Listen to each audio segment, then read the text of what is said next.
As-Sunnah Foundation.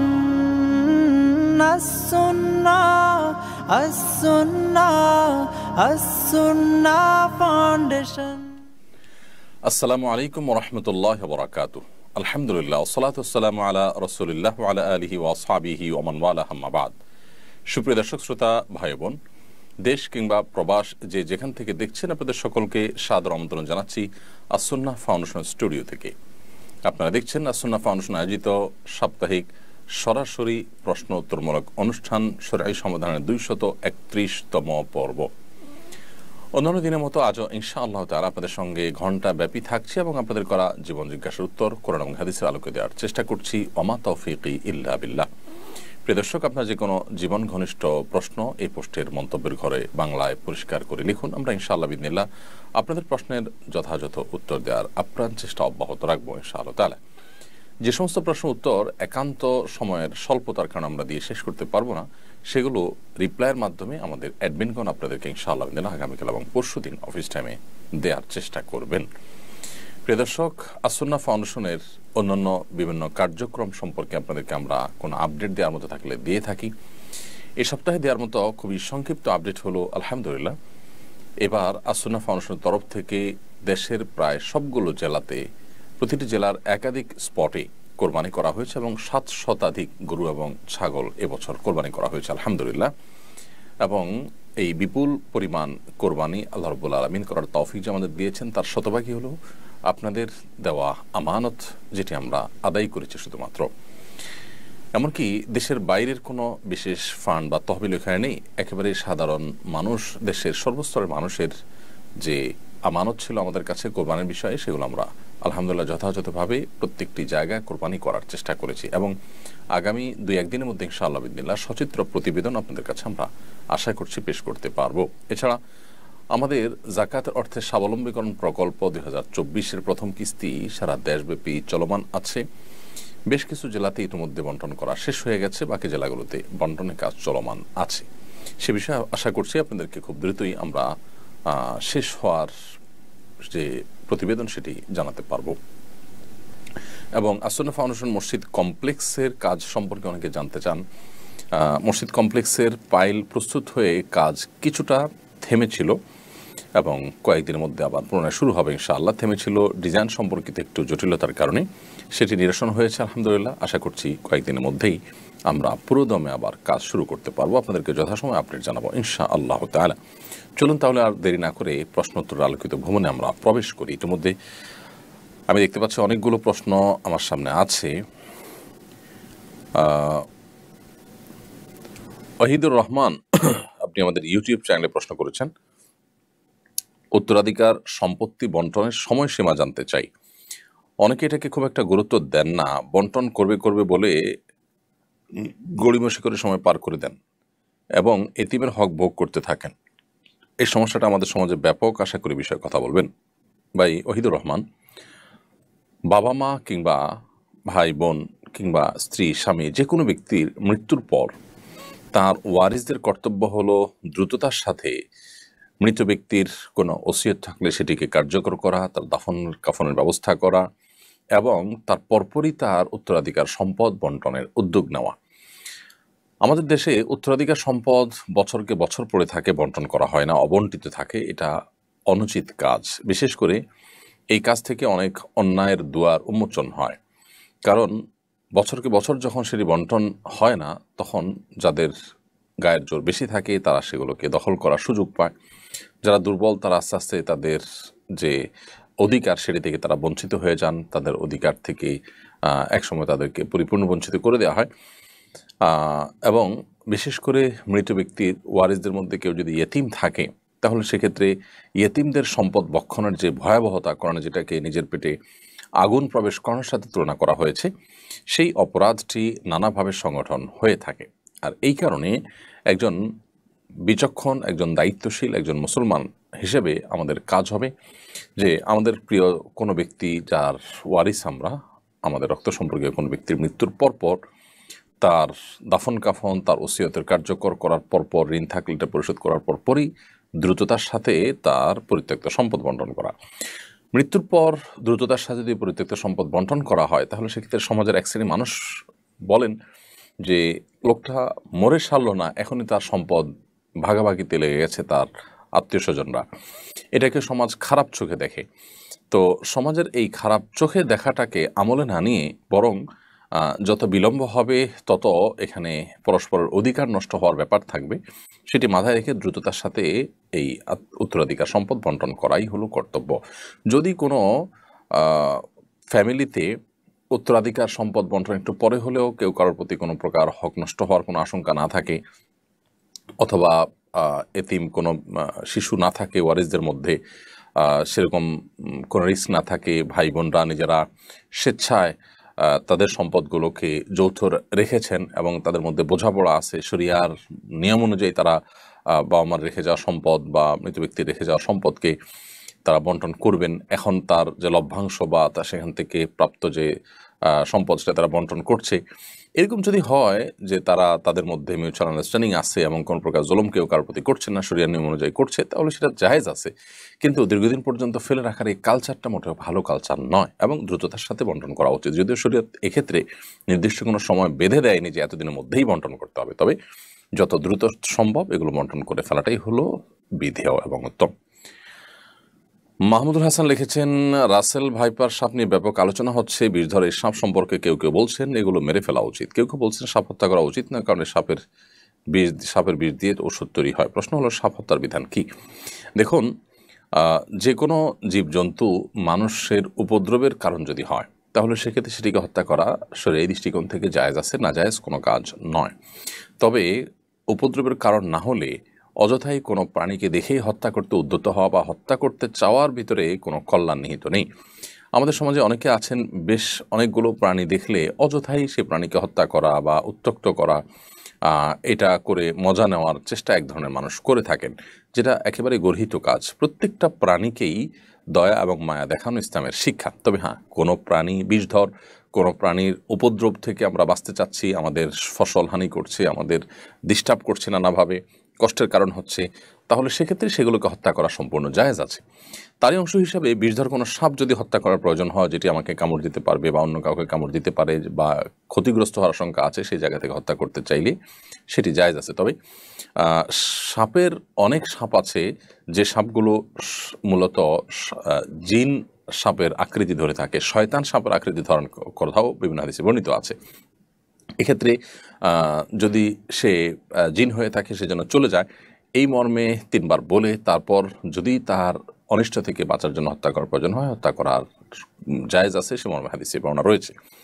তার মানে কোনো সাপ যদি কোনো জিন যদি সাপের আকৃতি ধারণ করে থাকে তাহলে সে নিজ দায়িত্বে চলে যাবে যদি আপনি 3 বার তাকে বলে থাকেন। আর যদি না যায় তাহলে সেক্ষেত্রে সে জিন নয় বরং প্রকৃতই সাপ, সেটি আপনি জেনে তাকে চাইলে হত্যা করতে পারেন যদি তার ক্ষতি থেকে আপনি নিজেই বা অন্য কাউকে বাঁচার প্রশ্ন থাকে। আর যদি সেরকম কোনো প্রশ্ন না থাকে, যেটি বললাম যে অহেতুকই যে কোনো প্রাণী হত্যা করার ব্যাপারে শরীয়ত আমাদেরকে উৎসাহ দেয় না। আর সাপের বিষ দিয়ে ওষুধ তৈরির কথা যেটি বলছেন, যে বন্য সাপ দিয়ে সাধারণত ওষুধ বানানো হয় বলে আমার জানা নেই। ওষুধ বানানোর জন্য আলাদা খামারে সাপ পোষা হয়, পালিত হয়, সেখান থেকে সেগুলো থেকে ওষুধ তৈরি করা হয়। অতএব এই বন্যা রাস্তাঘাটে খালে বিলে চলা সাপ ধরে ধরে তার ওষুধ তৈরি করা হয় না। এগুলো মানুষের উপদ্রবের কারণ হলে, সেগুলোকে ক্ষতির কারণ হলে সেগুলোকে হত্যা করাতে শরীর দৃষ্টিকোণ থেকে মৌলিকভাবে নিষেধাজ্ঞা নেই। তবে ওই যে মূলনীতি মাথায় রাখতে হবে যে অহেতুক কোনো প্রাণীকে হত্যা করা বা দেখলেই সেটাকে তাড়িয়ে বেড়ানো অথবা উত্ত্যক্ত করা, অনেক প্রাণী ক্ষেত্রে আমাদের সমাজে অনেককে দেখা যায় এগুলো করে তারা মজা পেয়ে থাকেন, যেটা অনুচিত এবং নির্মমতা কিছুটাও। মোহাম্মদ আবু তালেব আপনি লিখেছেন, হাজী সাহেবগণ মোয়াল্লিম বা এজেন্সির জমজমের পানি সরবরাহ করছেন। হাজী সাহেবগণকে মোয়াল্লিম বা এজেন্সি জমজমের পানি সরবরাহ করেছেন। এই পানি না খেয়ে কোনো হাজী সাহেব যদি দেশে নিতে চান সেটা ঠিক হবে কিনা? সম্পূর্ণ ঠিক আছে।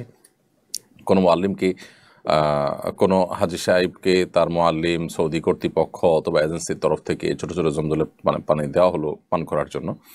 দেওয়ার পর এটার মালিক তিনি তার পানি এটা না খেয়ে যদি রেখে দেন, দেশে নিয়ে আসতে চান, তিনি অন্য পানি খান, সেটা একান্ত তার ব্যাপার, সেটা জায়েজ আছে। বিমানে পরিবহন করার ক্ষেত্রে এটা যদি সেফটির সাথে, নিরাপত্তার সাথে আনা হয়, যে অন্যের লাগেজ বা নিজের লাগেজ সেখান থেকে ক্ষতিগ্রস্ত হওয়ার সম্ভাবনা থাকবে না, সেরকম দায়িত্বশীলতার সাথে যদি কেউ আনতে চান সেটা আনতে পারেন, তার ব্যাপার। যদিও সাধারণত বিমান কর্তৃপক্ষ থেকে নির্দেশ না থাকে এগুলো না আনার জন্য, কারণ এতে পানি বোতল ফেটে অন্যদের বা নিজের মালামাল ক্ষতিগ্রস্ত হতে পারে সেই জায়গা থেকে। তো সেরকম আশঙ্কা থাকলে সেটা করা উচিত হবে না, কারণ আমি এমন কোনো কাজ করা জায়েজ হবে না যে কাজ দ্বারা আমি নিজে কিংবা অন্য কেউ ক্ষতিগ্রস্ত হতে পারি না। নবী সাল্লাল্লাহু আলাইহি ওয়াসাল্লাম বলেছেন, লা দারারা ওয়ালা দিরারা, নিজে কিংবা অন্য কারো ক্ষতি করার কোনো সুযোগ ইসলামে নেই।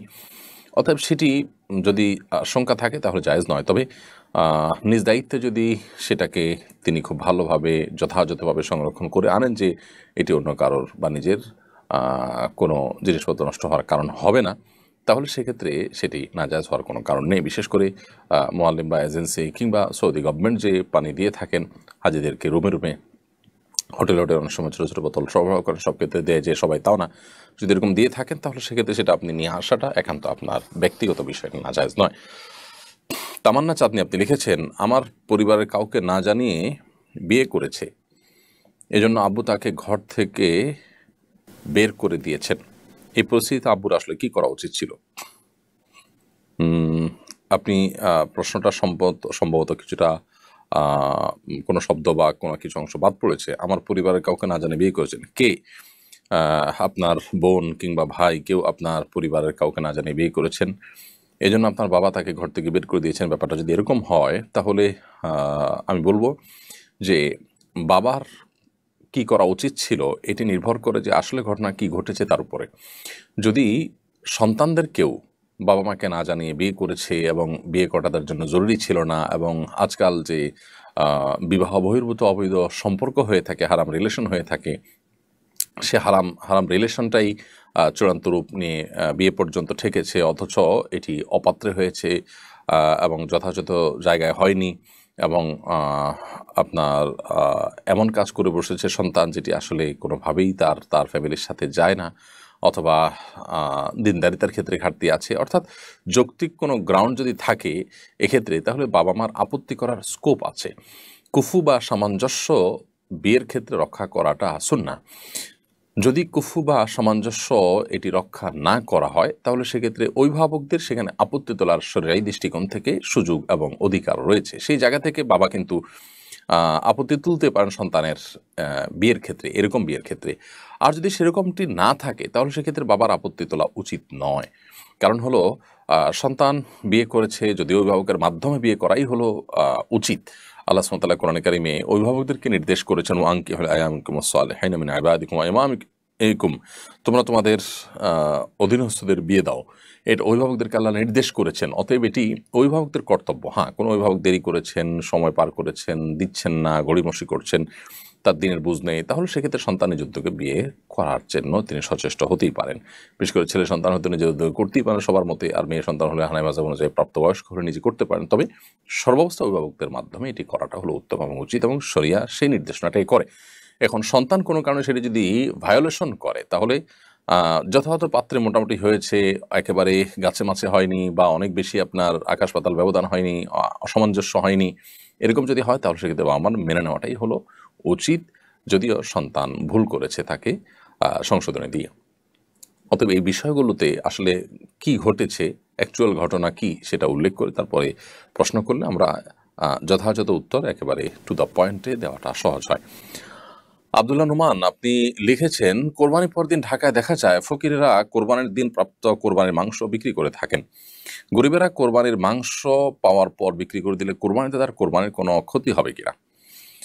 ভাই আব্দুল্লাহ নোমান, আপনার প্রশ্ন উত্তরে আমরা বলতে চাই যে কোরবানির পশুর গোশত এটি গরিব এবং অভাবী মানুষরা পাওয়ার পর এটা একান্তই তাদের অধিকার, এবং তারা তাদের গোশত নিজেরা খাবেন নাকি বিক্রি করে দিবেন না অন্য কাউকে দান করবেন সেটা একান্ত তাদের ব্যাপার। অতএব কোরবানির পশুর গোশত গরিব অভাবী মানুষরা যদি বিক্রি করে দেন তাতে কোরবানির পশু যিনি কোরবানি করেছেন তার কোরবানির কোনো প্রকার ক্ষতি হবে না। আমাদের একটা জিনিস পরিষ্কার থাকা উচিত, যখনই আমি কোনো জিনিস কাউকে দিয়ে দিব তখন এই জিনিসটা তার হয়ে যাবে, তখন আর আমার উপরে তার কোনো কিছু বর্তাবে না। নবী করিম সাল্লাল্লাহু আলাইহি ওয়াসাল্লাম একবার একজন কৃতদাসী তিনি সাদাকার গোশত রান্না করছিলেন, সেটা দেখে তিনি রসিকতা করে তাকে বললেন যে তোমার সাদেকার গোশত রান্না করছো, সরি তুমি দেখি গোশত রান্না করছো, সেখান থেকে আমাদেরকে অফার করবে না? তখন তিনি খুব স্বাভাবিকভাবে নবী সাল্লাল্লাহু আলাইহি ওয়াসাল্লামকে অফার করছিলেন, কিন্তু বলছেন ইয়া রাসূলুল্লাহ আপনি তো সাদেকা বা যাকাতের জিনিস খান না, আপনার বংশের লোকদের জন্য এটিতে হারাম করেছেন আল্লাহ তাআলা, তো এটিতেও সেই রকম গোশত। তখন নবী সাল্লাল্লাহু আলাইহি ওয়াসাল্লাম বলেছেন লাকি সাদাকাতুন ওয়া লানা হাদিয়াতুন, তোমার জন্য এটি সাদাকা হতে পারে, তোমার জন্য এটি জাকাত হতে পারে, কিন্তু আমার জন্য সেটি হাদিয়া। কারণ তুমি যখন পেয়ে গেছো, এরপরে তুমি পেয়ে যখন কাউকে দিচ্ছ তখন সেটি কিন্তু আর সাদেকার আওতায় থাকছে না, বরং সেটি কিন্তু সম্পূর্ণ ভিন্ন একটা সাধারণ গোষ্ঠীতে পরিণত। তোমার জন্য তুমি সাদকা হিসাবে গ্রহণ করেছো, বাট গ্রহণ করার পর তুমি এখন মালিক, তুমি যা খুশি তা করতে পারো। তো এই হাদিসের আলোকে আমরা বুঝতে পারলাম যে মূলত নবী করিম সাল্লাল্লাহু আলাইহি সাল্লামের নির্দেশনা ছিল এরকম যে সাদেকা হোক বা যে কোনো জিনিস হোক, প্রাপক পেয়ে যাওয়ার পর সেটা কি করবে না করবে সেটা একান্ত তার এখতিয়ারাধীন বিষয় হয়ে যায়। এরপর আশিক ইসলাম আপনি লিখেছেন আমাদের ইউটিউব চ্যানেলে, আমি ক্লাস 9-এ পড়ি, আমি নিয়মিত 5 ওয়াক্ত নামাজ পড়ি, তাহাজ্জুদের নামাজ পড়ি, আমি চোখের ফিতনা থেকে বাঁচতে চাই। আমি একটি প্রাইভেট পড়ি, সেখানে অনেক মেয়েদের সামনের সিটে বসায় আর ছেলেদের বসায় পেছনের সিটে, এতে নিয়মিত চোখের ফিতনা পড়ছে, আমার করণীয় কি?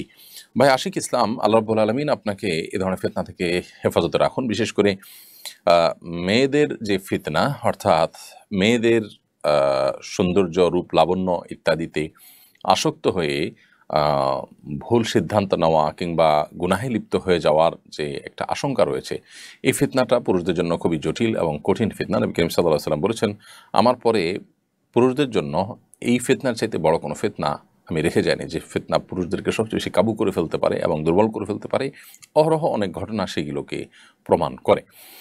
তো এরকম পরিস্থিতিতে আপনার পড়াশোনা করতে গেলে, বিশেষ করে সহশিক্ষা যেখানে আছে, সেখানে আমরা জানি যে আপনার প্রাইভেট হোক, আপনার স্কুল নিয়মিত স্কুল কলেজের পড়া হোক, ক্লাসরুম হোক, সেখানে ছেলে মেয়েদের সামনাসামনি বসানো হয়। এর ফলশ্রুতিতে যে ফিতনায় পতিত হওয়ার আশঙ্কা থাকে, চোখের গুনাহ এর যে আশঙ্কা থাকে, সেই পরিস্থিতি থেকে বাঁচার জন্য প্রথমত এই ধরনের প্রতিষ্ঠান অ্যাভয়েড করা দরকার, বিকল্প প্রতিষ্ঠান দেখা দরকার যেখানে আসলে চোখের জেনা থেকে বাঁচা যাবে। সেরকম প্রতিষ্ঠান পাওয়া কঠিন এবং দিন দিন সেটি আমাদের জন্য সংকীর্ণ হয়ে আসছে আমরা জানি।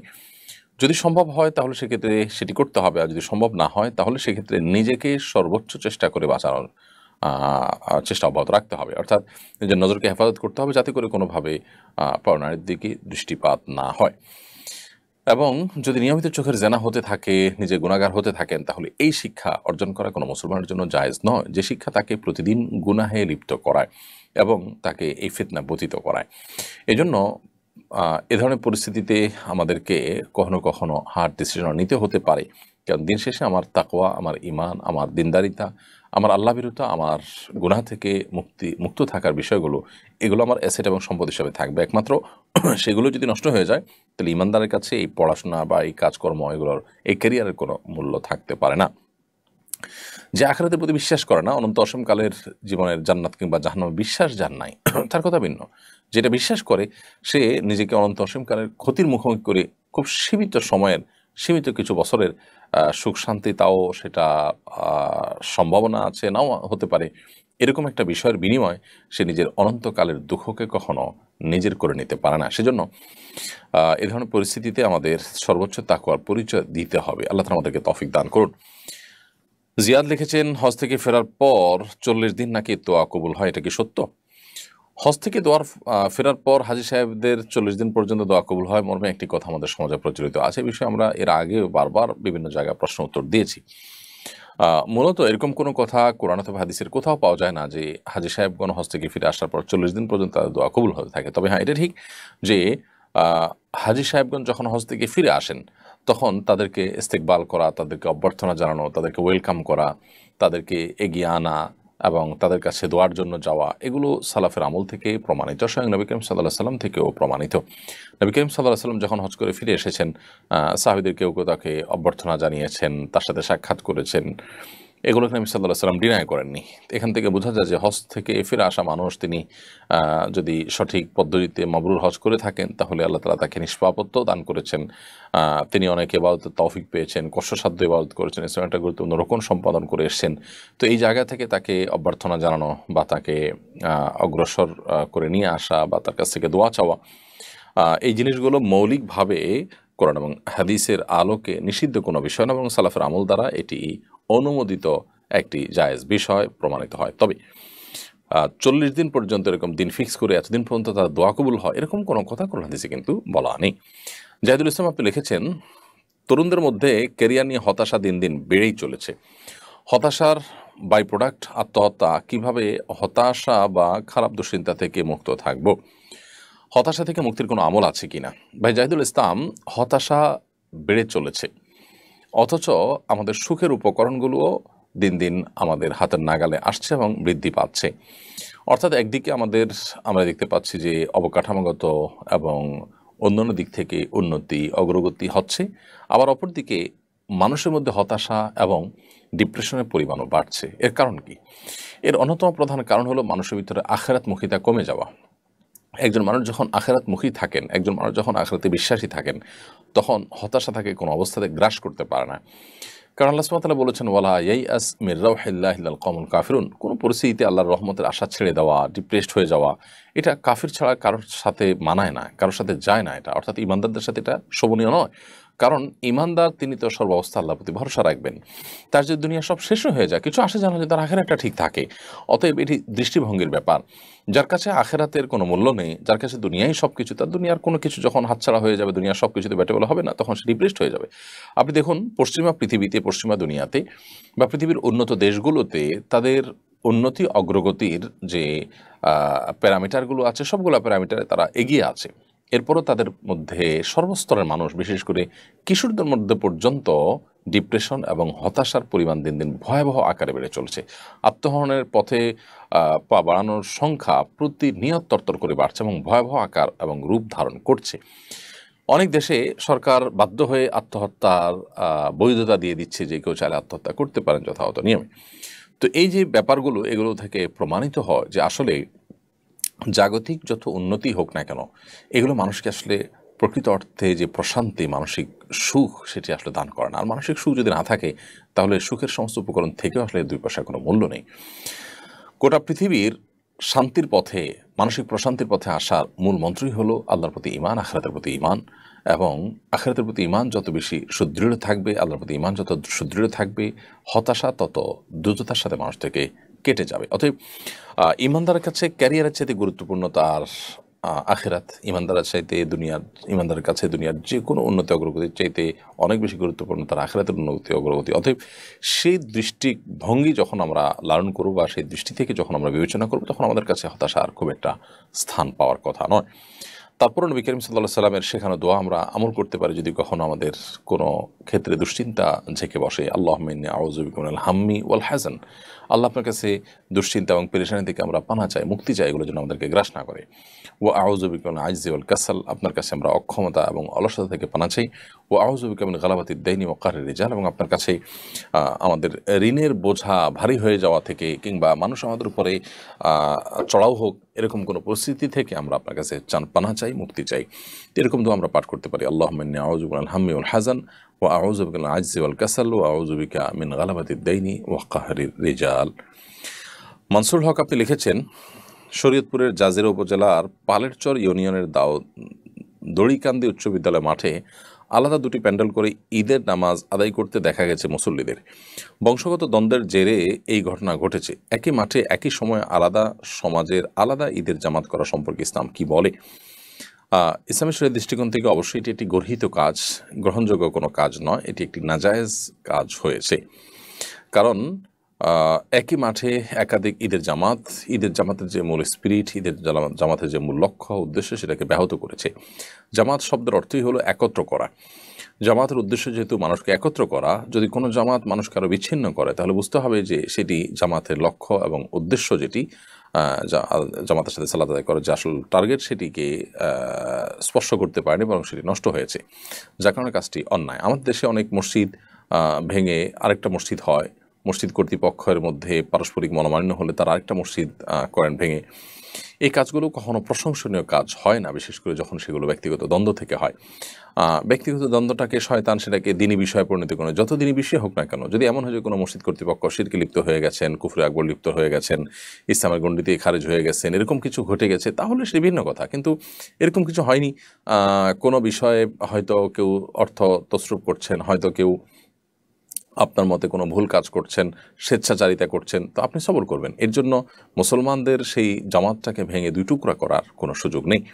বিশেষ করে একই মাঠে ঈদের দুটি জামাত প্রচণ্ড রকমের দৃষ্টিকটু, এবং এগুলো হয়ে থাকে আমাদের ব্যক্তিগত জেদখেদ থেকে এবং দুনিয়াদারিতা থেকে। নামাজ হলো আল্লাহমুখিতার জন্য।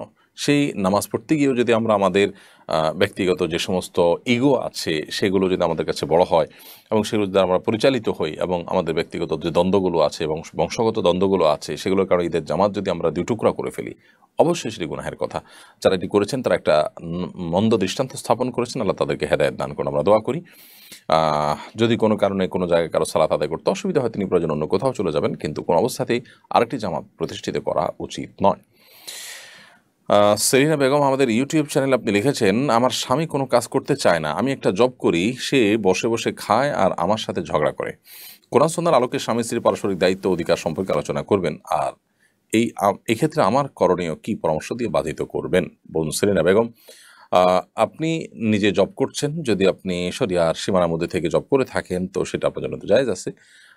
স্বামী যেহেতু আপনার বক্তব্য অনুযায়ী জব করেন না এবং বসে বসে আপনার উপার্জন তিনি ভোগ করেন, তো শরিয়ার দৃষ্টিকোণ থেকে তিনি যে অন্যায় করছেন সেটা দিনের আলামত পরিষ্কার, কারণ তার কর্তব্য স্ত্রী হিসাবে আপনার ভরণ পোষণের ব্যবস্থা করা, সেটা তিনি আদায় করছেন আপনার বক্তব্য অনুযায়ী, তাহলে তিনি অন্যায় করছেন। এক্ষেত্রে তাকে আল্লাহর ভয় দেখানো যেতে পারে এবং তার কর্তব্য সম্পর্কে সচেতন করানো যেতে পারে, এবং কেন তিনি কাজ করতে চান না, এক্ষেত্রে তার সমস্যার জায়গাগুলো কি সেগুলো ধরে ধরে তার সমাধানের চেষ্টা করা যেতে পারে। অনেকে আছেন যে রুকিয়া রিলেটেড সমস্যার মধ্যে পড়ে থাকেন, তারা ঘরে বসে থাকেন, বাইরে যেতে চান না, তাহলে সেক্ষেত্রে রুকিয়ার শরণাপন্ন আপনি হতে পারেন, রাখিদের শরণাপন্ন হতে পারেন। এক কথায় তার এই ঘরে বসে থাকা, কাজ করতে না চাওয়ার কারণ কি সেটা ট্রিটমেন্ট আপনি করার জন্য উদ্যোগী হতে পারেন। আর তিনি আপনার কোনো ভরণ পোষণ দেন না, এরকম পরিস্থিতিতে তার সাথে থাকা না থাকার ব্যাপারে আপনি ডিসিশন নিতে পারেন। যদি তিনি আপনার ভরণ পোষণ একেবারে না দিয়ে থাকেন এবং দেন না এবং দিবেন বলে কোনো সম্ভাবনাও নাই, এরকম যদি হয় তাহলে সেক্ষেত্রে আপনি চাইলে বিচ্ছেদের উদ্যোগ নিতে পারেন, কিন্তু সেটি যে আপনার জন্য সর্বাবস্থায় অপরিহার্য কিংবা শরিয়া নির্দেশিত তা নয়। আপনি যদি সবর করে টিকে থাকতে চান, সেটার সুযোগ যেমন আছে, কখনো কখনো সেটা আপনার জন্য উত্তম হতে পারে। এটা নির্ভর করবে যে আপনার পুরো পরিস্থিতিটা কি তার উপরে। এজন্য এই বিষয়ে কোনো ভালো আলেমের সাথে সাক্ষাৎ করে পুরো বিষয়টাকে বলে আপনি যদি পরামর্শ নেন সেটা অধিকতর কল্যাণকর হবে ইনশাআল্লাহ তাআলা। ফারুক হাসান আপনি লিখেছেন, হজের সময় অনেক মহিলাকে দেখা যায় পর্দার বিষয়ে তারা ততটা যত্নবান নন, হজের সময় কি পর্দার বিষয়ে কোনো শিথিলতা আছে? ভাই ফারুক হাসান, হজের সময় পর্দার বিষয়ে আসলে কোনো শিথিলতা নেই। বাইরে বা অন্য সাধারণ সমাজ যেরকম পর্দার বিধান আমাদের জন্য প্রযোজ্য, হজের ক্ষেত্রে হাজী সাহেবদের জন্য পর্দার বিধান সমানভাবে প্রযোজ্য। আম্মাজান আয়েশা রাদিয়াল্লাহু তাআলা আনহার একটি হাদিস আমরা জানি যে তিনি নবী সাল্লাল্লাহু আলাইহি ওয়াসাল্লাম যখন হজ করেছেন তিনি বলেছেন যে তারা নারী পুরুষ উভয়ের জন্যই এহরামরত অবস্থা মুখমণ্ডল খোলা রাখা হলো সাধারণ নির্দেশনা। তিনি বলেছেন আমরা যখন নিজেদের আঙ্গিনায় মহিলা মহলে থাকতাম তখন তো এটি আমরা করতাম, কিন্তু যখনই এমন কোথাও যেতাম যেখানে পুরুষরা আছে বা অন্য পুরুষ আমাকে দেখে ফেলবে মনে হয়, এরকম কোনো জায়গায় যখন যেতাম তখন আমাদের মাথার উপরে থাকা কাপড়কে টেনে দিতাম, অর্থাৎ আমাদের সৌন্দর্য আমাদের চেহারাটা প্রদর্শন যেন না হয় সেজন্য উদ্যোগ নিতাম। তো একইভাবে এ হাদিসের আলোকে বোঝা গেল যে আমাদের মা বোনদের হজের ক্ষেত্রেও পর্দার বিষয়ে দায়িত্বশীল থাকা উচিত। অনেক মা বোন বাইরে পর্দা করলে হজ বা ওমরা করতে গেলে তাদের দেখা যায় তারা পর্দা করার ব্যাপারে যত্নশীল নন, এটি খুবই গর্হিত একটি কাজ। আবার পুরুষ হাজী সাহেবরা অনেকে এই সুবাদে বা এই সুযোগে তারা চোখের জেনা করেন, আল্লাহ তাআলা মাফ করুন আমাদের সবাইকে। বিশেষ করে ভিনদেশি হাজী সাহেবরা যারা আছেন, অনেকে আছেন তারা আসলে পর্দার বিষয়ে তেমন বোঝেনই না। তারা হজ করতে এসেছেন, বিভিন্ন দেশ থেকে এসেছেন, সব জায়গায় মানুষের ধর্মীয় চিন্তা ভাবনা, ধর্মীয় তাদের যে বিধিবিধানগুলো মানার ক্ষেত্রে গুরুত্ব, এটার পরিমাণ সবার মধ্যে সমান নাই। তো কারোর মধ্যে সে ত্রুটি থাকার কারণে তারা হয়তো সেভাবে চলে আসছেন। এই অবস্থায় আমরা অনেকে মনে করি, আমাদের দেশে মেয়েরা মনে করেন যে তাই বোধ হয় হজের ক্ষেত্রে এটা বোধ হয় বিধেয়। আসলে মেয়েরা পর্দার বিধানটা সাধারণ অবস্থা যেমন তারা মেনে চলবেন, হজের ক্ষেত্রেও ঠিক একইভাবে মেনে চলবেন। এবারে দায়িত্বশীল হওয়ার কোনো বিকল্প পথ আমাদের সামনে খোলা না। বিধায় হজ নষ্ট হওয়ার অন্যতম একটা বড় কারণ হলো এই পুরুষদের জন্য চোখের জেনা করা, মেয়েদের জন্য পর্দার ক্ষেত্রে শৈথিল্য প্রদর্শন করা। আরাফাতের মতো জায়গায় অনেক সময় নারী পুরুষরা ঢলাঢলি করে একসাথে থাকছেন, একই তাঁবুতে থাকছেন এবং সেই তাঁবুর মাঝখানে কোনো পার্টিশন দিচ্ছেন না, পর্দার কোনো ব্যবস্থা করছেন না। খুবই দৃষ্টিকটু এবং হজ নষ্ট হওয়ার মতো একটি বিষয়। ঠিক একইভাবে ওয়াশরুমে, অজুখানায় দেখা যায় যে আপনার মিশ্রণ পর্যন্ত হয়ে যাচ্ছে। অনেক পুরুষরা আছে মহিলাদের টয়লেটের আশপাশে যাচ্ছে, সেখানে কথা বলছে, ঘোরাঘুরি করছে। এগুলোও খুব গর্হিত এবং অন্যায় কাজ। হজের সময় পর্দার বিধানে কোনো শিথিলতা নেই, বরং অন্য সময়ের মতো এই বিধানটি এখানে পরিপালন করার গুরুত্ব রয়েছে, বরং আরও বেশি রয়েছে। কারণ হারামের এরিয়াতে কোনো নারী যদি তার সৌন্দর্যকে প্রদর্শন করে এবং সেটা যদি অন্য পুরুষদের ফিতনায় পতিত হওয়ার কারণ হয়, তাহলে তিনি অনেকগুলো মানুষের অপরাধের কারণ হলেন। সে দায় তাকে অবশ্যই নিতে হবে। এই জন্য হজের ক্ষেত্রে আমাদের মা বোনদের এবং পুরুষদের সবারই পর্দার বিষয়ে আরও বেশি যত্নশীল এবং দায়িত্বশীল হতে হবে। প্রিয় দর্শক, দেখতে দেখতে আমার অনুষ্ঠানের ঠিক মাঝামাঝি পর্যায়ে পৌঁছে গেছি। সময় হয়ে গেছে ছোট্ট একটি বিরতিতে যাওয়ার। আশা করছি আমাদের সঙ্গেই থাকবে। বিরতির পর আমরা আবারও ফিরে আসবো শরীর সমাধান অনুষ্ঠানে ইনশা আল্লাহ তাআলা। অসহায় দরিদ্রদের দারিদ্র্য দূরীকরণ ও স্বাবলম্বীকরণের লক্ষ্যে আসুন্নাহ ফাউন্ডেশন পরিচালনা করছে স্বাবলম্বীকরণ প্রকল্প। স্বাবলম্বীকরণ প্রকল্পের আওতায় এ যাবৎ প্রায় ৩,০০০ মানুষকে প্রশিক্ষণ ও স্বাবলম্বীকরণ উপকরণ প্রদান করা হয়েছে। আপনার জাকাতের অর্থে স্বাবলম্বী হতে পারে অসহায় দরিদ্র মানুষ। আসুন্নাহ ফাউন্ডেশনের জাকাত তহবিলে জাকাত পাঠাতে ভিজিট করুন www.asunnahfoundation.org/donate/zakat। প্রিয় দর্শক, বিরতির পর আবার আপনাদেরকে স্বাগতম জানাচ্ছি। আপনারা দেখছেন আসুন্নাহ ফাউন্ডেশন আয়োজিত সাপ্তাহিক প্রশ্নোত্তরমূলক অনুষ্ঠান শরীর সমাধানের 231তম পর্ব। বিরতির আগে আমরা অনেকগুলো প্রশ্ন উত্তর দিয়েছি। রফিকুল ইসলাম জানতে চেয়েছেন, গাজীপুরের শ্রীপুরে ঈদুল আজহার দিনে মসজিদ কমিটির সভাপতির কোরবানির গরু জবাই দেরি করায় মারধরের শিকার হয়েছিলেন মসজিদের দায়িত্বশীল ইমাম। মারধর পরে ইমামকে চাকরিচ্যুত করেছেন সভাপতি। আপনার মন্তব্য কামনা করছি। বা রফিকুল ইসলাম, এই বিষয়টি বেশ কয়েকদিন হয়ে গেছে এবং সোশ্যাল মিডিয়ার কল্যাণে আমার নজরে এসেছে। এটি আমাদের সমাজে মসজিদগুলোতে যে আধিপত্য বিস্তার করে থাকেন মসজিদের সভাপতি, সেক্রেটারি, মুতওয়াল্লি বা অন্যান্য ব্যক্তিবর্গরা, সেটির একটি নিকৃষ্ট উদাহরণ মাত্র। অর্থাৎ অন্যান্য মসজিদগুলোতেও এই ধরনের মন মানসিকতা লালন করে থাকেন মসজিদ কর্তৃপক্ষ। একটা বিষয় আমাদের খুব পরিষ্কার জানা দরকার, সেটা হলো যে মসজিদের যারা দায়িত্ব পালন করছেন, এমনকি মসজিদ যারা ডোনেশন করছেন, যদি কেউ নিজের একক টাকায় মসজিদ পরিচালনা করেন বা মসজিদ নির্মাণ করেন অথবা মসজিদের জমি দান করে থাকেন, তারপরও মসজিদের স্টাফ যারা আছেন এই লোকগুলো তার ব্যক্তিগত বা তার অধীনস্থ স্টাফের মতো নন। এটা আমাদের জানতে হবে যে আমরা কেউ মসজিদে টাকা পয়সা দিলে, শ্রম দিলে বা কোনো আমাদের অবদান রাখলে সেটি আমি আল্লাহকে দিলাম। মসজিদকে দেওয়া মানে হলো সেটা প্রকারান্তরে আল্লাহকে দিয়ে দেওয়া, সেটা আল্লাহর হয়ে যায়। আমি আল্লাহকে দেওয়ার পর সেখানে আমার আর কোনো সে থাকতে পারে না। যদি আমি সেখানে ফিডব্যাকের আশা করি যে আমি টাকা দিয়েছি, অতএব এখানে আমার কর্তৃত্ব থাকবে, আমার মাতবরি থাকবে, আমার কথা মানতে হবে, তাহলে সেক্ষেত্রে সেটি পরিপূর্ণরূপে এখলাস এবং নিষ্ঠার সাথে আমি আল্লাহকে দিয়ে দেওয়া হলো না। এই জন্য আল্লাহর কাছ থেকে যদি কেউ বিনিময় আশা করেন, তাহলে তিনি আল্লাহকে সন্তুষ্ট করবার জন্য কোনো কিছু দিয়ে সেখান থেকে কোনো ফিডব্যাক তিনি আশা করবেন না।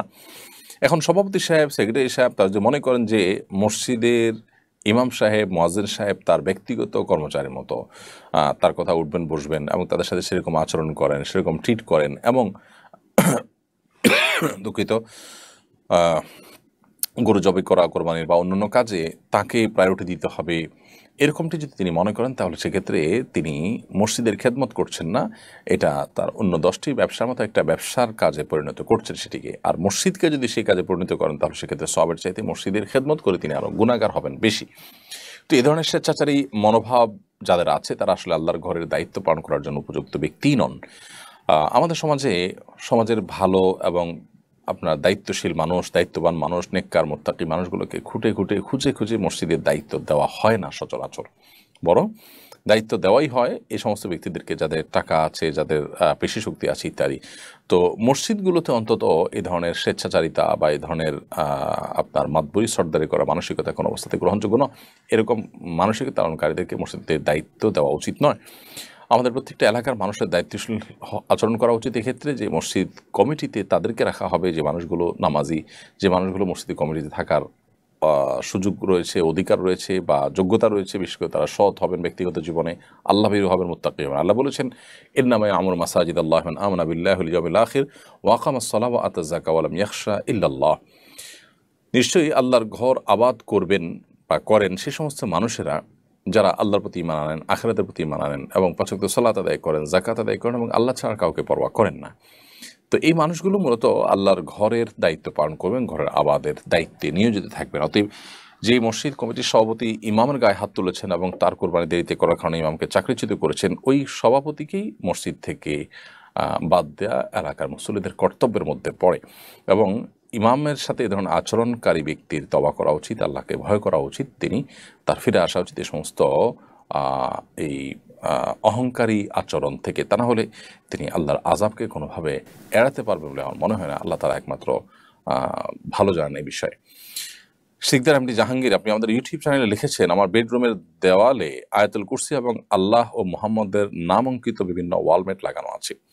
এরূপে স্ত্রীর সাথে ঘনিষ্ঠ হওয়ার বিধান কি? ওয়ালে যদি আয়াতুল কুরসি লেখা থাকে, কোরআন আয়াত লেখা থাকে বা আল্লাহ লেখা থাকে বা নবী সাল্লাল্লাহু আলাইহি ওয়াসাল্লামের নাম লেখা থাকে, তো সেক্ষেত্রে ওই রুমে স্ত্রী সহবাস করাতে কোনো শরীয়ী দৃষ্টিকোণ থেকে বিধিনিষেধ নেই।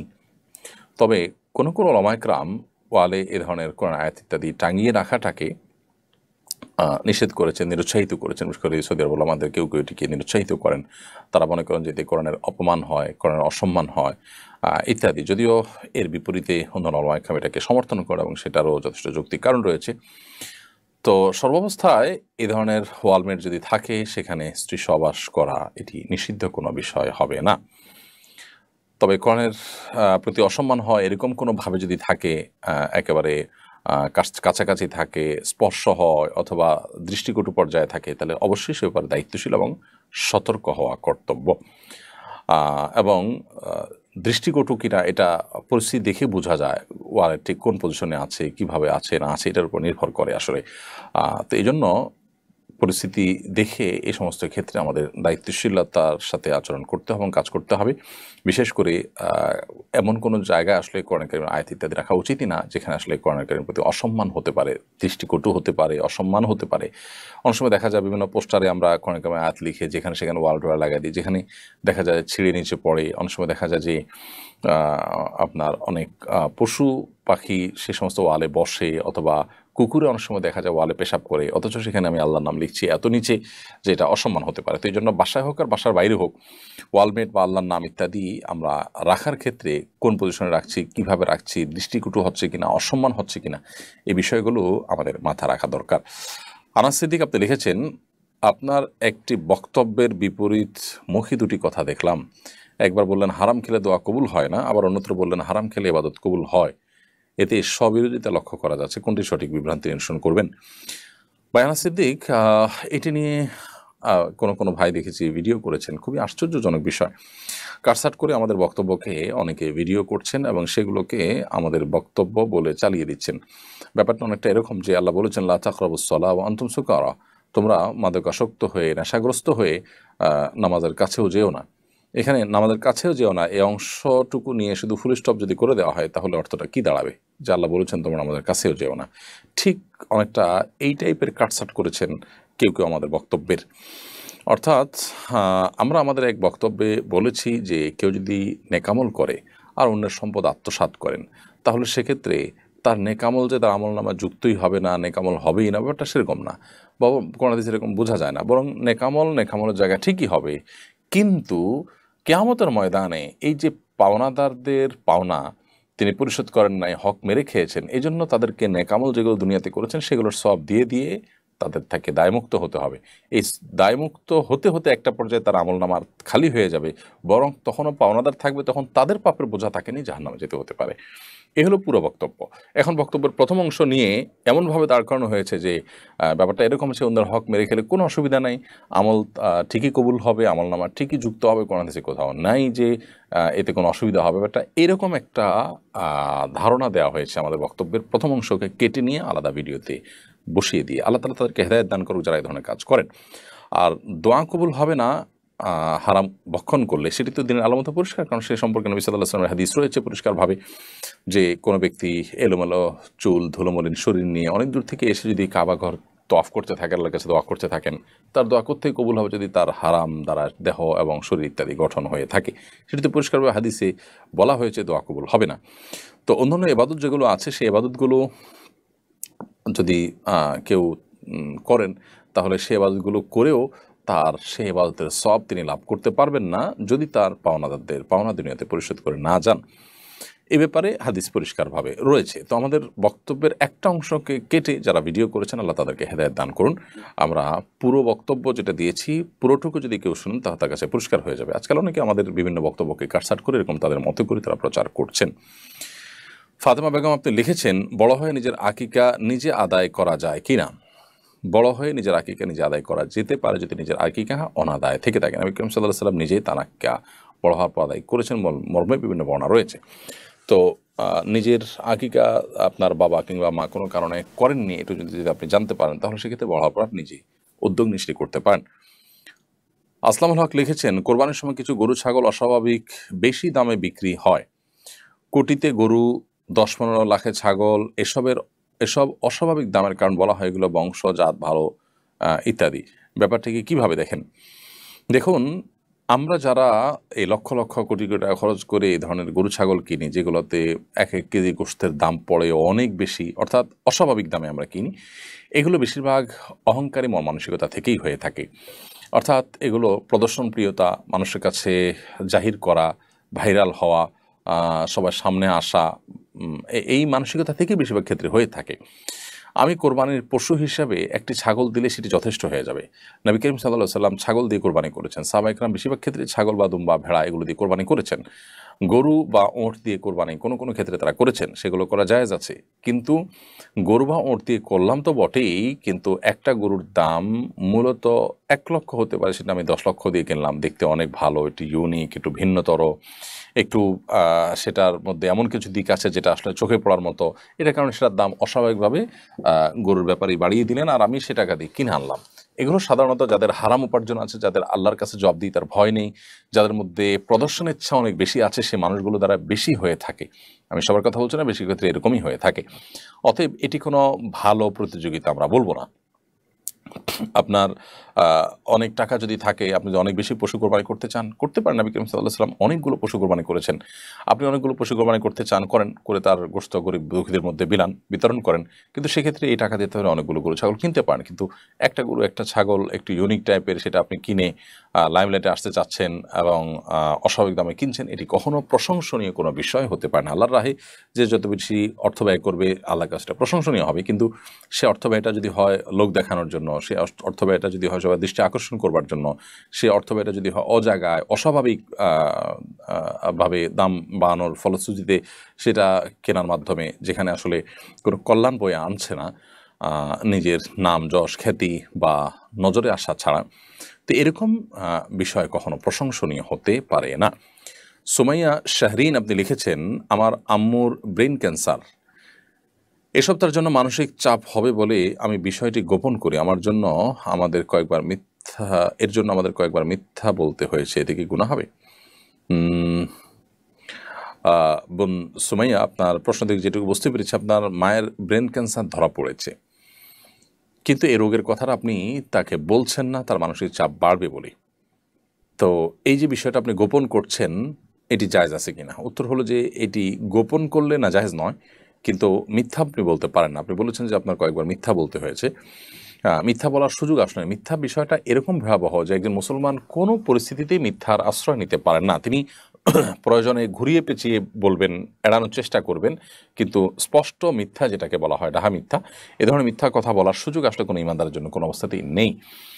আপনার আম্মুর প্রতি আন্তরিক হয়ে তার প্রতি দয়া পরবশ হয়েই আপনি তাকে এটি শোনাতে চাচ্ছেন না, ওকে, আপনি তাহলে অ্যাভয়েড করার চেষ্টা করেন, বিভিন্নভাবে ঘুরিয়ে পেঁচিয়ে আপনি কৌশলে এড়ানোর চেষ্টা করেন। কিন্তু যদি সরাসরি মিথ্যা কথা বলেন তাহলে সেক্ষেত্রে সেটা জায়েজ হবে না, এবং তার জন্য আল্লাহর কাছে আপনাকে গুনাহগার হতে হবে। প্রয়োজনে আপনাকে কাউন্সেলিং করে সঠিকভাবে তাকে আপনার আল্লাহর ভয়, আখিরাতের যাওয়ার বাস্তবতা, জীবনের বাস্তবতা তুলে ধরে তারপর তাকে বলেন আল্লাহর প্রতি ভরসা, তাওয়াক্কুল, আল্লাহর হাতেই সব কিছু, এই বিষয়গুলো তাকে আলাপ আলোচনা করে তারপর তাকে আপনি যদি পারেন সুযোগ মতো বলে দিলেন, সেটা বেটার। এবং এতে অনেক সময় একজন মানুষ মৃত্যুর আগে তার যথেষ্ট প্রস্তুতি নেওয়ার সুযোগ হয়, তওবা করার সুযোগ হয়। সেই ইতিবাচক দিকগুলো কিন্তু আছে, মানুষ যদি জানতে পারে তাহলে সেক্ষেত্রে সেই সুযোগটা তারা লাভ করেন। সো সেই সমস্ত দিক বিবেচনা করে প্রয়োজন আপনি তাকে বলবেন। আর যদি একান্ত না বলতে চান তো ডাইরেক্ট মিথ্যা বলার সুযোগ কিন্তু নেই, ডাইরেক্ট মিথ্যা বললে ঠিকই আপনাকে গুনাহগার হতে হবে।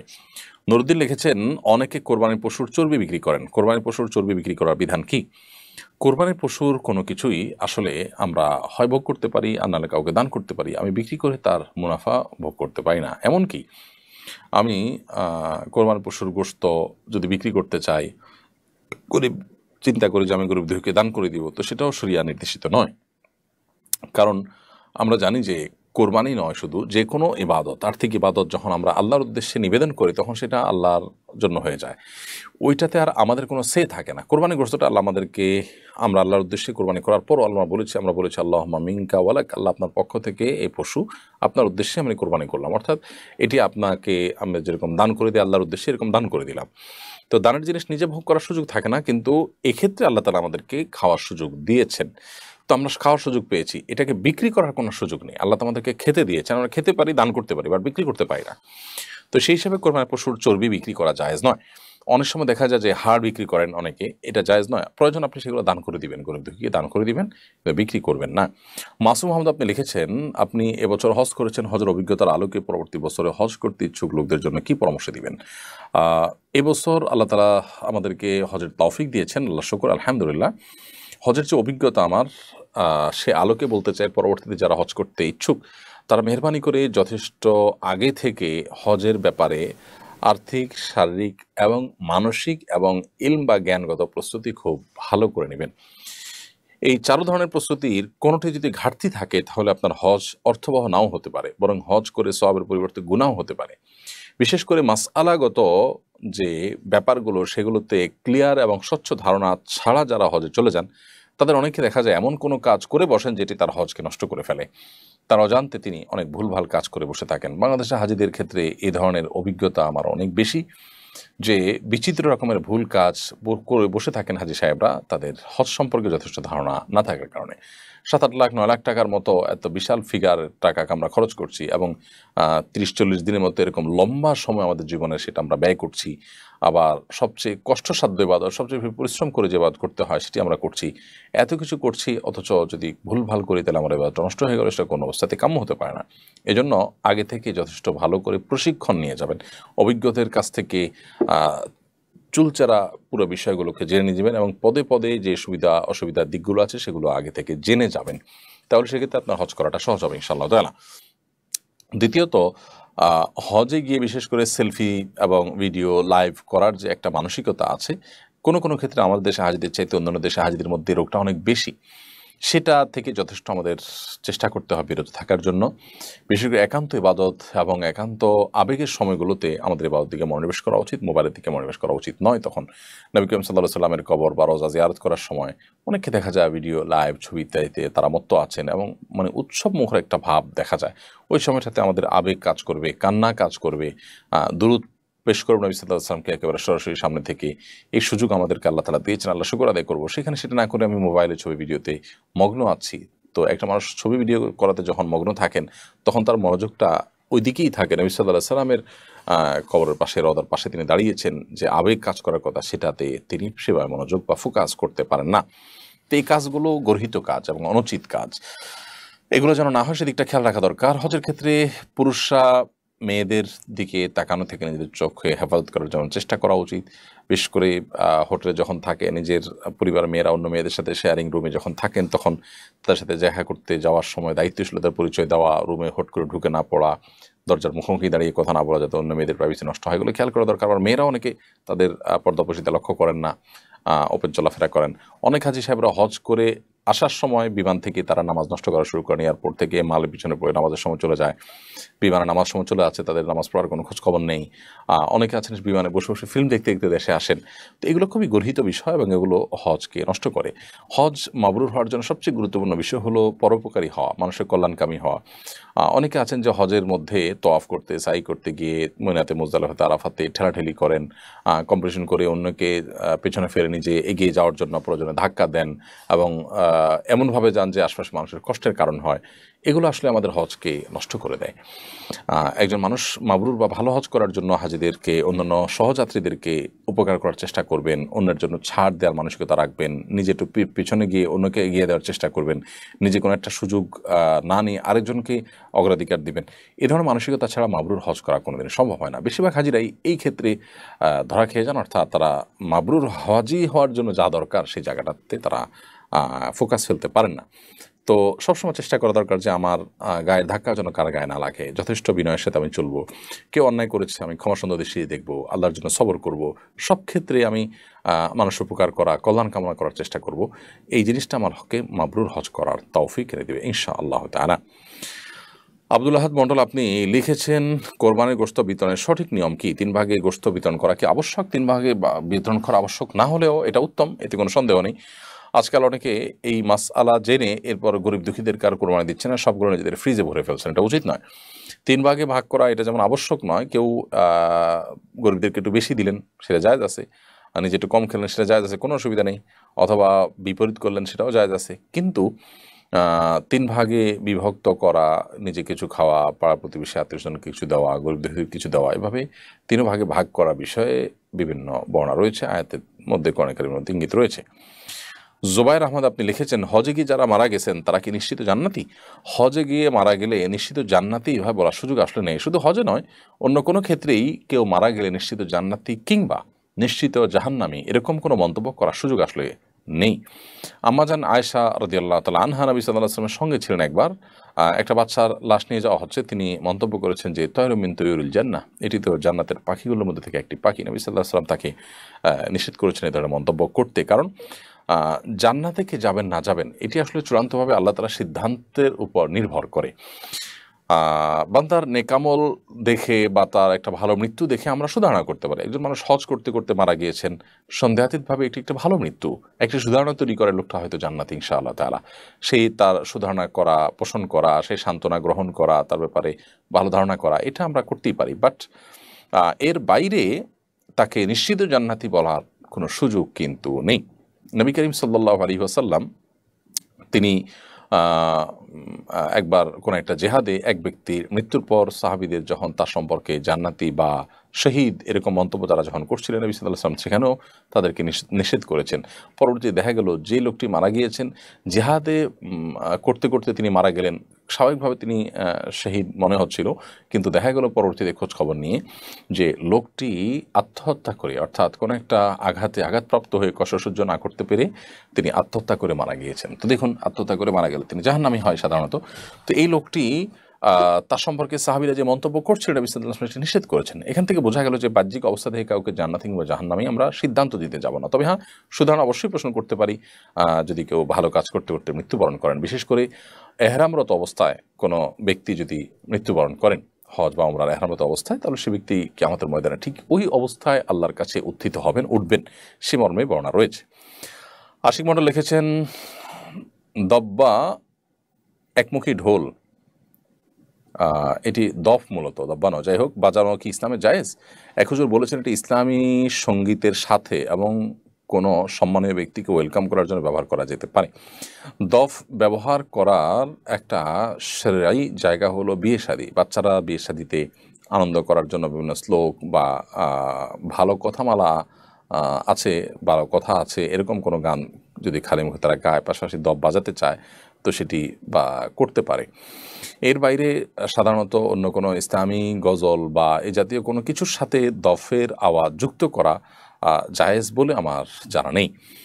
যদি কেউ বলে থাকেন তার কাছ থেকে একটু প্রমাণ জানার চেষ্টা করবেন। মারুফ হাসান লিখেছেন, গোপালগঞ্জের এক এলাকা একটি গাছ নাকি কথা বলে, সবাই সেখানে ভিড় করে, এটা কি সম্ভব? এবার ইসলাম কি বলে? বিষয়ে বহুত আলোচনা হয়েছে, আমি দেখেছি সোশ্যাল মিডিয়াতে, অনেকেই প্রশ্ন করছেন আজকেও। প্রথম কথা হলো যে আল্লাহ সুবহানাহু ওয়া তাআলার কাছে তো অসম্ভব কোনো কিছুই নয়, সব কিছুই আল্লাহ তাআলার কাছে সম্ভব। কিয়ামতের ময়দানে মানুষের হাত মুখ যখন কথা বলবে তখন মানুষ আশ্চর্য হয়ে বলবে যে এরা কথা বলছে, তখন আল্লাহ তাআলা সে প্রসঙ্গে বলেছেন যে সেদিন মানুষের অঙ্গ প্রত্যঙ্গ বলবে যে আনতাকানাল্লাহুল্লাযী আনতাকা কুল্লা শাই, আজকে সে আল্লাহ আমাদের কথা বলার শক্তি, বাকশক্তি দিয়ে দিয়েছেন, যিনি সব বস্তুকে বাকশক্তি দিয়েছেন, অন্য সবাইকে বাকশক্তি, যাদের বাকশক্তি আছে তাদেরকে দিয়েছেন, আমাদেরকে আল্লাহ সেভাবে দিয়েছেন। তো এটা আল্লাহর জন্য অসম্ভব কিছু না। বিশেষ করে কিয়ামতের আগে গাছ কথা বলবে, কোনো গাছের আড়ালে কোনো ইহুদি লুকিয়ে থাকলে তখন গাছ বলে দিবে যে আমার আড়ালে ইহুদি লুকিয়ে আছে, হে মুসলিম, তাকে তুমি হত্যা করো। তো এরকম বর্ণনা রয়েছে। কিন্তু এখন আমাদের বর্তমান পরিস্থিতিতে বিশেষ যে ঘটনাকে কেন্দ্র করে এই ধরনের আলোচনা চলছে, বেশিরভাগ ক্ষেত্রে এই ধরনের ঘটনা আমাদের দেশে কিছুদিন পর পর এই ধরনের এ জাতীয় ঘটনা শোনা যায়। এগুলো বেশিরভাগ ক্ষেত্রেই মানুষের নিছক ধারণা থাকে এবং গ্রামের মানুষের মধ্যে কৌতূহল থেকে সবাই একটা মানসিক ব্যাপার হয়ে দাঁড়ায় যে সবাই যখন বলছে তখন তার মনে হয় যে হ্যাঁ কিছু একটা সে শুনতে পাচ্ছে, এরকম হয় বেশিরভাগ ক্ষেত্রে। বাকি এক্ষেত্রে কী ঘটেছে অ্যাকচুয়াল আমি সেটা জানি না, তবে আল্লাহ সুবহানাহু ওয়া তাআলার জন্য সব কিছুই সম্ভব। দ্বীনের অনেক বিষয় নিয়ে আজকাল অনেক তরুণরা, অনেক নামধারী মুসলমানরা ট্রল করেন, তারা আসলে পরিপূর্ণভাবে দ্বীন বুঝেননি, ইসলাম এবং ঈমান তারা বুঝেননি, নিজেকে সেভাবে আল্লাহর কাছে সুপর্দ করতে পারেনি, যার কারণে তাদের মধ্যে এই ধরনের মানসিকতা তৈরি হয়। আব্দুল মুবিন আপনি লিখেছেন, আমাদের সমাজে কেউ একবার হজ করলে তাকে হাজি বলা হয়, একাধিকবার হজ করলে তাকে আলহাজ বলা হয়। হাজি আর আলহাজে আসলে কি কোনো পার্থক্য আছে? নামের শুরুতে হাজি বা আলহাজ লেখার বিধান কি? শেষ থেকে শুরু করি। নামের শুরুতে আলহাজ বা হাজি লেখার কোনো যৌক্তিকতা নেই, বরং আমি হজ করেছি এরা জাহির করা মানসিকতা থেকে যদি এরকম করেন তাহলে সে তার হজের সব তো পাবেই না, বরং সেটি গুনাহের কারণ হবে এবং এটা খুব বাজে একটা নজির হবে। আর অন্যরাও যদি তাকে হজ করে এসেছেন সেই হিসাবে হাজি বলে সম্বোধন করেন, সেটাতে দোষের কিছু নেই, বাট এটা নামের অংশ হয়ে যেতে পারে না যে সব জায়গায় আপনার কাগজে কলমে খাতায় পত্রে পোস্টারে বিভিন্ন জায়গায় নামের শুরুতে আলহাজ বা হাজি লেখা হবে। এটা মোটেও ভালো কোনো কালচার নয়। বিশেষ করে এখানে প্রদর্শন ইচ্ছা বা প্রদর্শন প্রিয়তা, প্রদর্শনের মানসিকতাটা এখানে ফুটে ওঠে, বিশেষ করে যারা এরকম লেখেন নিজেদেরটা। আর একবার হজ করলে হাজি, দুইবার হজ করলে আলহাজ, অর্থের দিক থেকে এই পার্থক্যটা একেবারে হাস্যকর। কারণ আরবি গ্রামার ব্যাকরণ যারা বুঝেন তারা বলতে পারবেন হাজি এবং আলহাজের ভিতরে একবার বা একাধিকবার হজ করার মতো কোনো পার্থক্যের বিষয় এখানে নেই। দুইটার অর্থ একই, হাজি যিনি হজ করেছেন, আলহাজ মানে যিনি হজ করেছেন। সেটা একবার হজ করলেও প্রযোজ্য হবে, বহুবার হজ করলেও একই কথা প্রযোজ্য হবে। অতএব আপনার এই পার্থক্য যদি করে থাকে কোনো এলাকাতে মানুষ করে, তাহলে সেক্ষেত্রে তাদের নিছক ধারণা থেকে তারা করেছেন, এটার কোনো ভিত্তি নেই। আরবি গ্রামার ব্যাকরণ বা ভাষাগতভাবে এরকম কোনো পার্থক্য নেই যে একাধিকবার হলে আলহাজ হবে, একবার হলে হাজি হবে। ইব্রাহিম লিখেছেন, আমাদের সন্তানরা কন্টেন্ট ক্রিয়েটরদের রং সঙ্গে জীবন দেখে লেখাপড়ার আগ্রহ হারিয়ে সেদিকে ঝুঁকছে। ইউটিউব, টিকটক, ফেসবুক থেকে তাদেরকে কীভাবে দূরে রাখা সম্ভব পরামর্শ কামনা করছি। এগুলো থেকে দূরে রাখার জন্য মা বাবারা তাদেরকে সময় দিতে হবে এবং সমাজে যে সমস্ত সমস্যা হচ্ছে, যে সমস্ত ছেলেপেলেরা বখাটে হয়ে যাচ্ছে, খারাপ দিকে চলে যাচ্ছে, নানা নেশা আপনার আসক্ত হয়ে তাদের জীবনকে ধ্বংস করছে, ইমানকে ধ্বংস করছে, তাদের বিষয়ে সন্তানদেরকে সতর্ক করা এবং মা বাপ যথেষ্ট এন্টারটেনমেন্টের ব্যবস্থা, ফিজিক্যাল এক্সারসাইজের ব্যবস্থা, সন্তানদের সাথে গল্প করা, তাদের সাথে খেলাধুলা করা, ঘুরতে বের হওয়া, তাদেরকে সময় দেওয়া, এই জিনিসগুলো যত বেশি করবেন এবং দিনই চেতনা তাদের মধ্যে যত বেশি প্রথিত করতে পারবেন, তত বেশি এগুলো থেকে সন্তানকে দূরে রাখা সম্ভব হবে। না হলে সন্তানরা দিন শেষে এ ধরনের বিষয়গুলোতে আসক্ত হয়েই যাবে। আরিফুল ইসলাম লিখেছেন, আমাদের দেশে কিছু কিছু এলাকায় শ্বশুরবাড়ি থেকে জামাই বাড়ি কোরবানি পশু পাঠানো হয়, যদি জামাই যদি শ্বশুরের পাঠানো পশু কোরবানি করলে তার কোরবানি আদা হবে কিনা। এগুলো কোরবানির আগে আমরা বারবার উত্তর দিয়েছি। তারপর প্রশ্ন এসেছে জামাই জন্য যদি শ্বশুর কোরবানির পশু পাঠায় তাহলে সেটা যদি তিনি কোরবানি করেন তো কোরবানি তার হবে কিনা। এটি নির্ভর করবে যে এটি আসলে যৌতুক হিসেবে তিনি নিয়েছেন কিনা অথবা সমাজের প্রথা প্রচলনের অংশ হিসাবে নিয়েছেন কিনা। তাহলে সেক্ষেত্রে কোরবানি আদায় তো দূরের কথা, এটি তার জন্য গুনাহের বিষয় হবে। আর যদি ব্যাপারটা এরকম হয় যে না শ্বশুরের অঢেলা আছে, শ্বশুরও জামাইকে দেন, জামাইও শ্বশুরকে দেন, এখানে পারস্পরিক আদান প্রদান হয়েছে এবং কোনো প্রকার সামাজিক চাপ ছিল না, চাও পাওয়া ছিল না, তারপরেও তারা খুশি দিয়ে দিয়েছেন, তাহলে সেক্ষেত্রে এটা আদায় দিয়ে কোরবানি করলে কোরবানি আদায় হয়ে যাবে। কিন্তু এই কালচারটাকে উৎসাহিত করা উচিত যে শ্বশুর কেন দিবে, প্রয়োজনে জামাই দিবে। শ্বশুর থেকে নেওয়ার কালচার আর শ্বশুর দেওয়ার কালচারটা বন্ধ হওয়া দরকার। এই জন্য যে এটি যখন প্রতিষ্ঠিত হয়ে যায় তখন গরিব অভাবী শ্বশুর যারা থাকেন, দুস্থ অসহায় যারা থাকেন, সেই মানুষগুলোর উপর একটা চাপ সৃষ্টি হয় দেওয়ার জন্য। এই জন্য এই কালচারটাকে নিরুৎসাহিত করা উচিত এবং উভয় পক্ষকে এবারে দায়িত্বশীল আচরণ করা উচিত। আব্দুল কাদের লিখেছেন, আমার দোকানের পাশে মদের দোকান আছে, মানুষ অনেক সময় জিজ্ঞেস করে মদের দোকানটা কোথায়। আমি যদি তাকে না বলি সে উল্টাপাল্টা কথা বললে খারাপ কাজে দিক নির্দেশনা দেওয়া হবে, আবার বললে আবার খারাপ কাজে দিক নির্দেশনা দেওয়া হবে। এক্ষেত্রে আমার করণীয় কি? আব্দুল কাদের ভাই, আপনি এই সমস্ত ক্ষেত্রে যদি তাকে না বলেন তাহলে সেক্ষেত্রে অবশ্যই আপনার জন্য ভালো যে আপনি যদি না বলে থাকতে পারেন। আর যদি উল্টাপাল্টা কথা বলে তার উল্টাপাল্টা কথার জন্য সে আল্লাহর কাছে দায়ী থাকবে। তবে দোকান ওই দিকে এটা যদি আপনি দেখায় দেন তো এটা এক প্রকার পথ প্রদর্শন হচ্ছে, আবার অপর দিক থেকে আপনি না বললেও সে কোনো না কোনোভাবে খুঁজে বের করে নেবে। যদি এমন হয় যে আপনি কোনোভাবে অ্যাভয়েড করার সুযোগ আছে তাহলে অ্যাভয়েড করাটাই আপনার জন্য সেফ হবে এবং নিরাপদ হবে। এতে তার যদি উল্টাপাল্টা বলার থাকে বলবে সে, বরং এটাতে এক ধরনের দাওয়াত হয়ে যাবে যে আপনি এটাকে হারাম মনে করেন একজন মুসলমান হিসেবে। নোমায়ের আল মাহদি আপনি লিখেছেন, বিয়ে করতে দেরি হচ্ছে, বিয়ের আগ পর্যন্ত চরিত্র হেফাজত রাখার উপায় কি? বিয়ের আগ পর্যন্ত চরিত্র হেফাজত করার উপায় হলো মেয়েদের সাথে উঠা বসা, সংশ্লেষ, তাদের সাথে একান্ত আলাপচারিতা, এগুলো একান্ত প্রয়োজন হলে নির্জনতা অ্যাভয়েড করে ফিতনার দুয়ারগুলো বন্ধ করে সেটি করা উচিত। আর তা না হলে চরিত্র হেফাজত করা কঠিন হয়ে যায়। এবং এরকম কোনো জায়গা না যাওয়া, যে জায়গায় গেলে নিজের চরিত্র হেফাজত করা কঠিন হবে, চোখের হেফাজত করা, এরকম বিষয় না দেখা, এরকম প্ল্যাটফর্মে না যাওয়া যে প্ল্যাটফর্মে যে পরিবেশে গেলে নিজের চরিত্র হেফাজত করা কঠিন হয়, চোখের হেফাজত করা কঠিন হয়। আল্লাহ বলেছেন, লা তাকরাবুজ জিনা, তোমরা জিনার কাছেও যেও না, কারণ এই অপরাধটি এমন যে কাছে গেলে মানুষ সেখানে পতিত হওয়ার আশঙ্কা তৈরি হয়।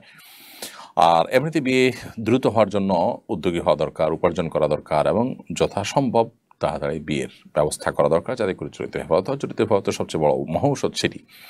শাইখুল ইসলাম লিখেছেন, রাতে নখ কাটলে নাকি ঘরে বরকত হয়, এটা কতটুকু সত্য? সম্পূর্ণ কুসংস্কারের জন্য কথা। রাত বা দিনে নখ কাটার মধ্যে কোনো পার্থক্য নেই। দিনেও নখ কাটা যেতে পারে, রাতেও নখ কাটা যেতে পারে, এটা কোনো নিষিদ্ধ কোনো বিষয় নয়। সুমাইয়া মজুমদার আপনি লিখেছেন, মাথা ব্যথা দূর করার জন্য কোনো দোয়া বা আমল আছে কি না দয়া করে জানাবেন। মাথা ব্যথা নয়, শুধু শরীরে যে কোনো জায়গায় যদি ব্যথা হয় আমরা ওষুধ সেবন যেমন করতে পারি, নবী সাল্লাল্লাহু আলাইহি ওয়াসাল্লাম বলেছেন, তাদাও, তোমরা যে কোনো রোগে আক্রান্ত হলে ওষুধ সেবন করো, নবী সাল্লাল্লাহু আলাইহি ওয়াসাল্লাম নির্দেশ করেছেন। অতএব ওষুধ সেবন করা, চিকিৎসা গ্রহণ করা এটি সুন্নাহ। পাশাপাশি আল্লাহ তাআলার কাছে দোয়া করবো একজন ইমানদার, কারণ ওষুধেরই যে সব ক্ষমতা আছে তা নয়। কত ওষুধ কাজ করে না, আবার কতজনের ওষুধ ছাড়া আল্লাহ তাআলা সুস্থ করে দেন। তো ইমানদার আল্লাহর অলৌকিক সাহায্য পাওয়ার আশায় তিনি আল্লাহ সুবহানাহু ওয়া তাআলার কাছে দোয়া করবেন ব্যথা দূরের জন্য। যে কোনো ব্যথা দূরের জন্য নবী সাল্লাল্লাহু আলাইহি ওয়াসাল্লাম সেখানে একটা দোয়া আছে, আউযু বিইজ্জাতিল্লাহি ওয়া কুদরাতিহি মিন শাররি মা আজিদু ওয়া উহাযির। আবার বলছি, যেখানে ব্যথা হয় সেই জায়গাটা ধরে, মাথা হলে মাথা, যে জায়গায় হোক সেখানে ধরে এই দোয়া পড়া, আউযু বিইজ্জাতিল্লাহি ওয়া কুদরাতিহি মিন শাররি মা আজিদু ওয়া উহাযির। 7 বার এই দোয়াটা আমরা পাঠ করব। যে কোনো জায়গায় ব্যথা হবে সেই জায়গাটা ধরে ইনশাআল্লাহ তাআলা ব্যথা দূর করবেন। দাবিদ লি এই আইডি থেকে আপনি লিখেছেন, ওয়াশিং মেশিনে নাপাক জামা কাপড় ধোয়ার বিধান কি? ওয়াশিং মেশিনে যদি একদিক থেকে পানি আসে আর একদিক থেকে যায়, পানি আসার পর সেটা জমে এবং ফ্যান এর মাধ্যমে সেটি ঘুরে জামা কাপড়, এরপরে যথেষ্ট সেটাকে একদম শুকিয়ে ফেলা হয় চিবিয়ে, আর পানিগুলো চলে যায়। তো বিসমিল্লাহ বলে আপনি সুইচ দিয়েছেন, এভাবে একবার ধোয়া হয়ে গেলো, 2বার ধোয়া হয়ে গেলো, 3বার ধোয়া হয়ে গেলো, বা যদি হয় তাহলে সেক্ষেত্রে কাপড় পাক হয়ে যাবে, কোনো অসুবিধা নেই। আরিফুল ইসলাম আপনি লিখেছেন, আমাদের দেশের কিছু এলাকা শ্বশুরবাড়ি থেকে জামাই বাড়িতে কোরবানি পশুটার উত্তর দিয়েছি। আপনি ফয়সাল হাসান লিখেছেন, কোনো মুসলমানকে কোনো অমুসলিমের রক্ত শরীরে গ্রহণ করতে পারে, এবার শরীরের কোনো নিষেধাজ্ঞা আছে কিনা? কোনো মুসলিম যদি কোনো অমুসলিমের রক্ত শরীরকে গ্রহণ করেন সেটি নাপাক হয়ে যাবে না বা কোনো গুনাহ হয়ে যাবে না, সেই দৃষ্টিকোণ থেকে এবার কোনো নিষেধাজ্ঞা নেই। মোহাম্মদ হোসেন আপনি লিখেছেন, আলোচিত ছাগলকাণ্ডে ধৃত সরকারি কর্মকর্তার মেয়ে বলছে তার বাবাকে সে দেখে ছাড়বে, তার বাবাকে সে ছাড়বে না, অথচ সেও তার বাবার অন্যায় উপার্জনের সুফল ভোগী। সন্তান কি বাবা সম্পর্কে এমনটা বলতে পারে? এবার শরীয়ত কি বলে? দেখুন, বাবা কিংবা মা বা বড় ভাই বা পরিবারের কোনো সদস্য অন্যায় করলে আপনি সে অন্যায়কে অন্যায় বলবেন, এটুকু তো ঠিক আছে। বাবা অন্যায় করেছেন দেখে সেটাকে আমি ন্যায় বলবো, তা তো হতে পারে না, এটা তো ঠিক আছে, এতটুকু চলে। বাট যদি বাবার অন্যায়ের সুবিধাভোগী আপনি নিজেও হন তাহলে সেক্ষেত্রে আপনি বাবা বিপদে পড়েছেন বা ধরা খেয়েছেন, কিংবা যে কোনো, আমরা জানাল যে কোনো ব্যক্তির জন্যই বলছি, যে এরকম কোনো পরিস্থিতি তৈরি হয়েছে যে বাবা বিব্রত করা একটা পরিস্থিতি আছেন, এই সুবাদে আপনি আপনারও মান সম্মান গেছে সেই অজুহাত তুলে আপনি তাকে দেখে ছাড়বেন বলছেন, সেটা অবশ্যই গ্রহণযোগ্য নয়। মূলত এ ধরনের বিষয়গুলো আমাদের সমাজের বাস্তব রূপকে বারবার আমাদের সামনে ফুটিয়ে তোলে। কোরআনে আল্লাহ তাআলা বলেছেন, ইয়াওমা ইয়াফিরুল মারউ মিন আখিহি ওয়া উম্মিহি ওয়া আবিহি ওয়া সাহিবাতিহি ওয়া বানি। মানুষ সেদিন মা বাবা সন্তান স্বামী স্ত্রী পরস্পর থেকে কিয়ামতের দিন পলায়ন করার চেষ্টা করবে। কারণ এই প্রিয়জনরা কেউ দেখে যদি নেকামল চেয়ে বসে, কেউ যদি কোনো পাপের দায় নিতে বলে, এজন্য একে অন্যকে দেখে আত্মগোপন করবে এবং লুকিয়ে ছাপিয়ে পালিয়ে বেড়ানোর চেষ্টা করবে। তো এ ধরনের পরিস্থিতি কিয়ামতের দিন হবে। অথচ দুনিয়াতে আমরা দেখতে পাই যে মানুষ যে সন্তান সন্ততির জন্য, পরিবারের জন্য অন্যায়ভাবে উপার্জন করেন, হারাম উপার্জন করেন, একটা পর্যায়ে সেই সন্তান সন্ততি তার সেই পাপের দায় নিতে চান না। কিয়ামতের ময়দানে কোত্থেকে নেবেন? দুনিয়াতেই অনেকে সেটিকে অস্বীকার করেন। অতএব সন্তানকে সততার সাথে মানুষ করার চ্যালেঞ্জটাতে আমাদের ফোকাস করা উচিত এবং সেটাতে আমাদের অগ্রসর হওয়া উচিত, চ্যালেঞ্জ ওভারকাম করা উচিত, যাতে আমাদের সন্তানকে আমরা সততার সাথে মানুষ করতে পারি। তাদেরকে মানুষ মুত্তাকি আল্লাহভীরু যদি আমরা করতে পারি, এই সন্তান কোনোদিন বাবা মাকে এই ধরনের কথা বলবে না, বরং বাবা মার কোনো অন্যায় হয়ে থাকলে তাদেরকে সংশোধনী যেমন দেওয়ার চেষ্টা করবে, তাদের অন্যায়কে অন্যায় যেমন বলবে, ঠিক তেমনিভাবে বাবা মার প্রতি ন্যূনতম যে সন্তান হিসাবে তার দায়িত্বশীলতা আছে, ভদ্রতা প্রদর্শন করার কথা আছে, এটা তা পালন করবে। সন্তান যদি দিনদার হয়, ধর্মভীরু হয়, আল্লাহভীরু হয়, সে কখনো বাবা মাকে কষ্ট দিতে পারে না, দেয় না।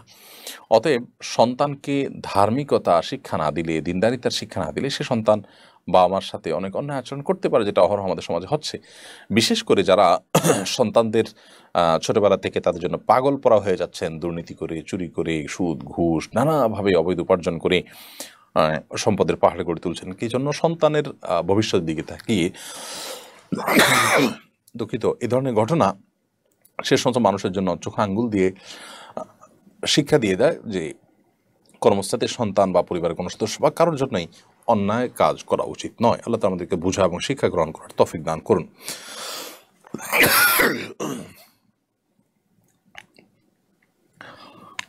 মারজান আহমেদ আপনি লিখেছেন, হজের মতো একটা ইবাদত করতে গিয়ে অনেকে কন্টেন্ট তৈরি করে সে ভিডিও পাবলিশ করে উপার্জন করে, এটা কতটুকু সঙ্গত?